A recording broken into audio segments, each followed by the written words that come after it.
হলে থাকাটা নিরাপদ। তো আজকেও যে এরকম হবে না তার তো কোনো নিশ্চয়তা নেই। আমাদের এই গেটটা তো ভাঙছে আবার ওই গেটটাও ভেঙে ভিতরে ঢুকে গেছিল। কালকে যে নৃশংস ঘটনাটি ঘটে গেল এরপরে আমার মনে হচ্ছে না যে হলে থাকাটা নিরাপদ। কালকে রাতে আমাদের হলে আগুন দেওয়া হয়েছে, মেয়েদের হলে। তো আজকেও যে এরকম হবে না তার তো কোনো নিশ্চয়তা নেই। তো আমাদের বাড়ি যাওয়াটাই যুক্তিযুক্ত। আমাদের তো এখানে কোনো নিরাপত্তা ব্যবস্থাও নেই, কোনো আইন শৃঙ্খলা বাহিনীরাও আসে না। তো আমরা নিজের জীবন বাঁচাতে বাসা চলে যাচ্ছি না। আমাদের প্রতিষ্ঠান থেকে তেমন কোনো দিক নির্দেশনা আমার নোটিশ দেওয়া হয়নি। আমরা নিজেদের ইচ্ছাতে স্বেচ্ছায় চলে যাচ্ছি। হ্যাঁ, সবাই চলে যাচ্ছি, কারণ জীবন আগে, তারপর বাকি সব। তারা এখানে কি করবে? তারা এখানে নীরব ভূমিকা। তারা এখন আমাদের উপর, এখন আমাদের হল সুপার যারা ছিল তারা আমাদেরকে বলছে যেতে, এখন ওইভাবে কোনো নোটিশ আসেনি।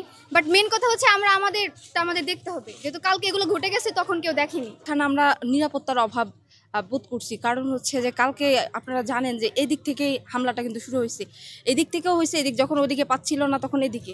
আর এদিকে আমাদের হচ্ছে যে দুইটা গেট আছে। প্রথমটা হচ্ছে যে আমাদের ক্যান্টিনের গেট, তারপরের গেটটাই কিন্তু আমাদের একদম মেয়েদের হোস্টেলের গেট।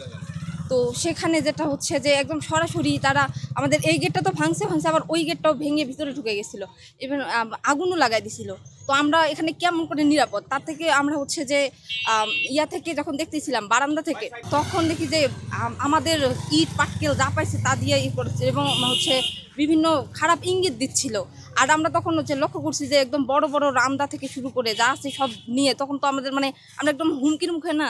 তো এই জন্য আমরা আর এখানে নিরাপদ বোধ করতেছি না, এই জন্য বাসা থেকেও চলে যাচ্ছে। কর্তৃপক্ষ আমাদের নিরাপত্তা দিচ্ছে, কিন্তু আমরা বুঝতে পারছি যে এখনই আমাদের ক্লাস আসলে শুরু হওয়ার না। এখন বাসা থেকেও তো হচ্ছে যে যেহেতু মেয়ে মানুষ, সেফটিটা সব থেকে ফার্স্ট। তো বাসায়ও মনে করে যে আমাদের হচ্ছে যে বাসা যাওয়াটাই উচিত। আর যেহেতু ক্লাস হবে না, বোঝাই যাচ্ছে যে অবস্থা পুরো একদম লন্ডভন্ড অবস্থা, তো সেখানে এখনই ক্লাস শুরু হবে না। এই জন্য মনে হলো যে আইন শৃঙ্খলা বাহিনী পুরো নীরব ছিল, এখন পর্যন্ত আমার চোখে পড়েনি।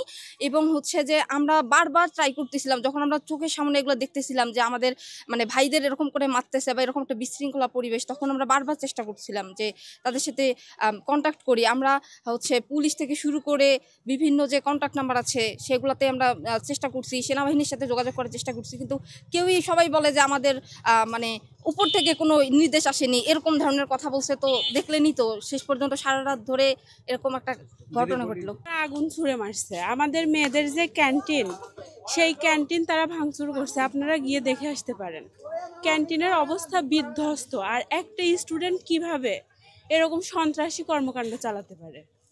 কোনো স্টুডেন্টই এরকম অমানবিক কাজ করতে পারবে না। ঠিক আছে, ঝামেলা হয়েছে, তাদের তো এত বড় ক্ষয়ক্ষতি করার কোনো দরকার ছিল না। আমরা নিজেরা সেফ ছিলাম না। আমরা ফার্স্ট ফ্লোরে থাকি, আমাদের ফার্স্ট ফ্লোরে ইট পাটকেল পর্যন্ত তারা ছুটছে। আমরা ফার্স্ট ফ্লোর, সেকেন্ড ফ্লোর, সব 6 ফ্লোর 5 ফ্লোরে ছিলাম। অনেক খারাপ অবস্থা। আমাদের ছেলেদের তারা ধরে গুম করে রাখছে।